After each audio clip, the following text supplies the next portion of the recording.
Hello beautiful people and welcome to my YouTube channel. My name is Oge. Thank you for being here with me. If you're joining me for the first time, thank you, and if you are returning, thank you, you are the best. Today I'm talking about the 5 mistakes that you should avoid when applying for German universities. Now, Germany has become a choice destination for schooling in recent years, especially with the fact that not just that they have really fantastic universities of world-class standards. These universities are free, not all of it, but the public universities are tuition free. So you can see the reason why so many people are now trying to get into German universities. So the standards, the whole application process, the whole choosing process, selection process for the university is going to be quite tedious, or is now quite tedious, and as such you should avoid certain mistakes so that you stand more chances of gaining admission into these universities. Okay, so number 1 mistake is applying to just one university. So for me, I applied to one university when I came to study here in Germany, but please don't be like me. I was very lucky that the only university I applied to accepted me. That was that was rough play.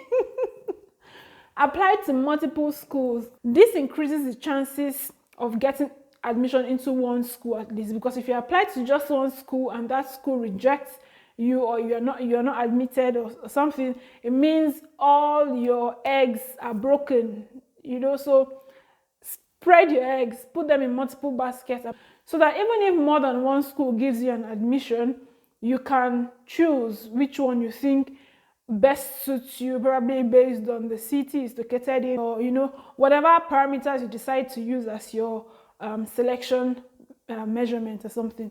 So number 2 mistake is having unappealing CVs, portfolios, and motivation letters. See, the competition is fierce. Like I said earlier, so many people are trying to apply, are trying to come to Germany to study. So you can't be slacking on your presentation. Like I told someone some time ago, your packaging, your presentation is going to get you to the door. Now it is your content that will not probably get you in or not, but you should first help yourself get to the door first by putting together a solid CV. For example, in my field, we need to put together a portfolio. So if you're in the design field, you have to put together a portfolio.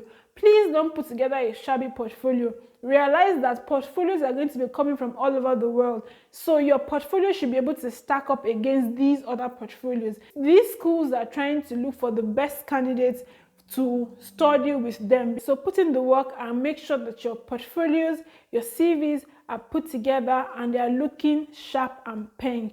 You can go online, for example, you can go to ISSUU, and you can see samples of portfolios depending on the field that you're in. It doesn't have to be exactly things looking like those super paying portfolios, but try to make sure that your portfolio is presentable, that your CVs are looking nice. Put together a very presentable CV that sells you in your best light. Highlight your strengths, your core strengths. Highlight everything that makes you look good as an academic student. Put together your accomplishments in your CV. Make sure it is looking sharp. Your motivation letter should be something that you have thought about, that you have taken time to put together, words that sells you properly, words that put you in the best light. Convince these people that you deserve this admission. It's just like going to get a job. You need to convince them that you're worthy of this, that you deserve to do this, you deserve to study in these schools. The competition is fierce, like I have said, especially if you're applying into public universities. Now, there are 2 types of universities in Germany. You have the private universities and you have the public universities. Public universities are the universities that are tuition free. They are funded by the state or federal government, and students attend these schools for free. You only pay what is called a semester contribution, which would cover for your use of school library, use of laboratories if you need to use laboratories. It will usually cover your semester tickets for transportation in most cities. In some other cities, it will cover a certain percent of your transportation. Now, there are a few public universities where you pay tuition, but there are very few. and most of those universities are in cities like Munich. So you can see that you're competing with a lot of people. However, if you're applying for private universities, the competition is not so fierce. That's because you are paying for it. So they can afford to be a lot more lenient. Some schools pay as much as 15,000 euros. So that's a lot of money. They cannot be joking with you and giving them that kind of money. You know? I know. But not everyone can afford to do this. Not everyone can afford to go into private universities. So even private universities, the qualifications to get into private universities are a lot lower. So the cutoff marks and everything, they're a lot lower for private universities than they are for public universities. All I'm trying to say is put yourself in the best light possible. Okay, if you haven't subscribed to this channel yet, this is a perfect time to do so. Click on the subscribe button, hit the notification bell so that you're notified when new videos drop. Thank you. Number 3 mistake is relying completely on these agents per se. Now, agencies or educational agencies where they handle everything for you. You just go pay them money and they just handle everything for you up until your admission is out and all. This is not advisable in my opinion. Yeah, this is because these agencies are looking out for themselves, so they're not going to be looking out for your best interest. Most often than not, these agencies will make a lot more money when they are giving you or when they are trying to help you get admissions into private universities.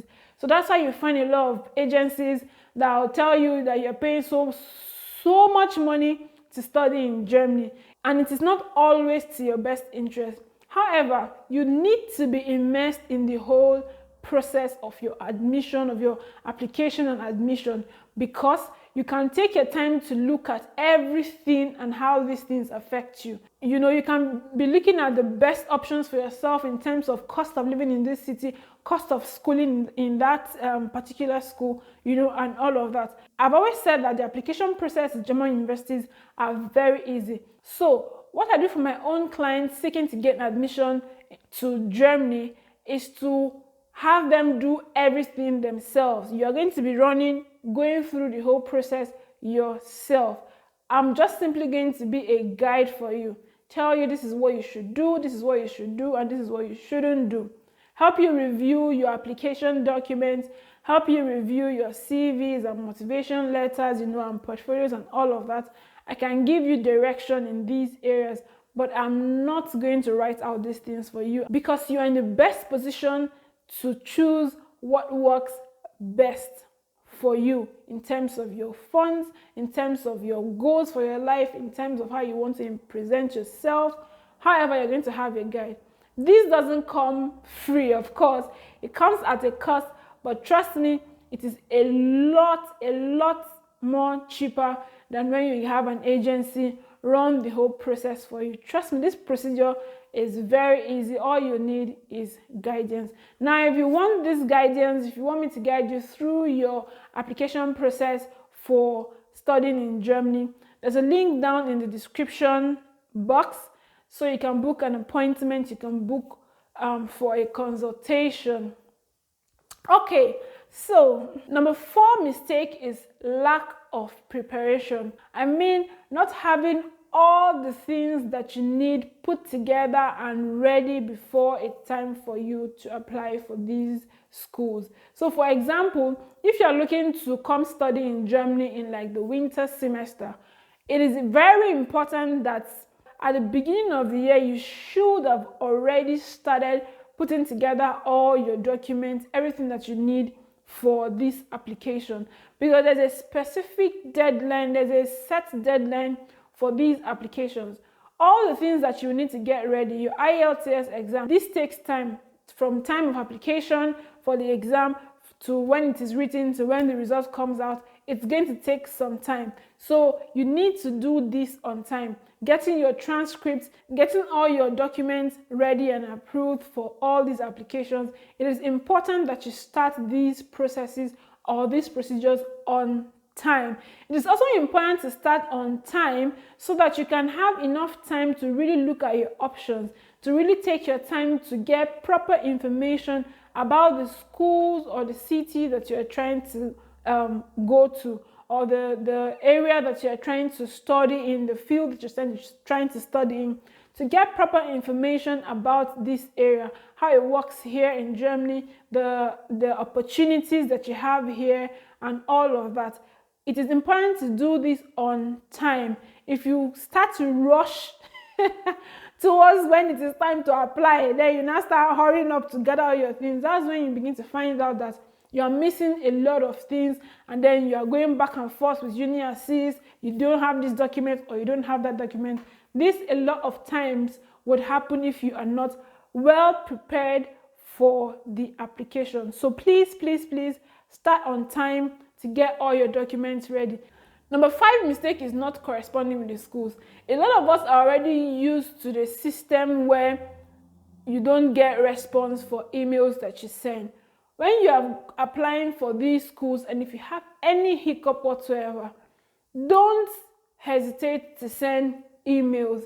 Send emails to the school, send emails to, when you go to the school website, usually you'll be able to find email address to people who can help you with different things. So send email to the international office in the school.